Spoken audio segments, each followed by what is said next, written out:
Assalamualaikum warahmatullahi wabarakatuh. Salam sejahtera buat kita semua. Perkenalkan, saya Imam Gunawan, guru SMA Negeri 1 Wanasaba, Kabupaten Lombok Timur, Provinsi Nusa Tenggara Barat, calon guru penggerak Angkatan 7.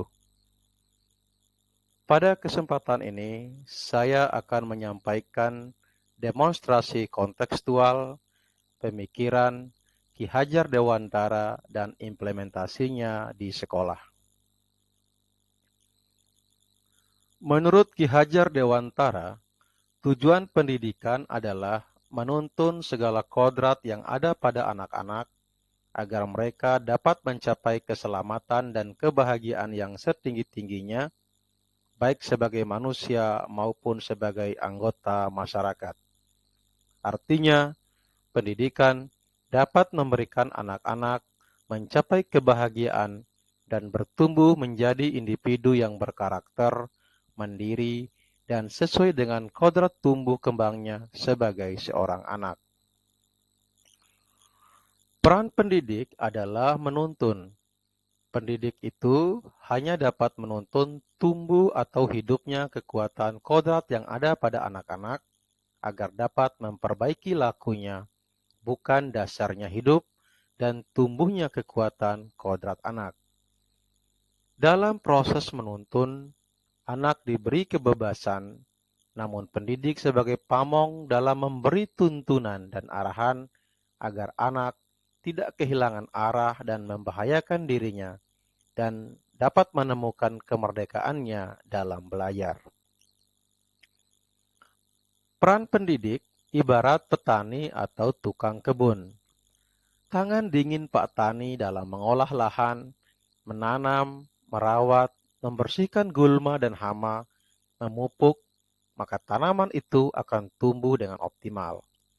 Sedangkan anak diibaratkan bibit tanaman yang disemai dan ditanam oleh Pak Tani di lahan yang telah disediakan. Bila biji tanaman ditempatkan di tanah yang subur dengan mendapatkan sinar matahari dan pengairan yang baik, maka meskipun biji tanaman adalah biji yang kurang baik atau kurang berkualitas, maka akan dapat tumbuh dengan baik karena perhatian dan perawatan dari Pak Tani. Menurut Ki Hajar Dewantara, pendidikan adalah tempat persemaian benih-benih kebudayaan dalam masyarakat. Pendidikan dapat menjadi ruang berlatih dan bertumbuhnya nilai-nilai kemanusiaan yang dapat diteruskan atau diwariskan. Pendidikan yang berpihak pada murid. Sebagai guru, kita harus bisa memberikan kebebasan kepada anak untuk mengembangkan ide, berpikir kreatif, mengembangkan bakat dan minat siswa sebagai individu yang unik dengan potensinya masing-masing. Kebebasan yang diberikan guru bukanlah kebebasan dengan melepaskan siswa untuk sepenuhnya belajar sendiri, melainkan dengan memberi contoh, tuntunan, serta arahan agar siswa dapat lebih berkembang. Menurut Ki Hajar Dewantara, dasar pendidikan anak berhubungan dengan kodrat alam dan kodrat zaman. Kodrat alam berkaitan dengan sifat dan bentuk lingkungan di mana anak berada, sedangkan kodrat zaman berkaitan dengan isi dan irama. Dalam memaknai kodrat alam, maka konteks lokal sosial budaya peserta didik, guru harus memahami karakteristik dan kondisi pada masing-masing siswa. Hal ini tentu berpengaruh di dalam menentukan metode dan segala aspek pelaksanaan pembelajaran yang akan dilakukan. Sedangkan dalam memaknai kodrat zaman, maka konteks kebutuhan dan perkembangan setiap generasi tentunya berbeda. Di era saat ini, siswa harus disesuaikan dengan kodrat zaman. Artinya, disesuaikan dengan pendidikan abad 21.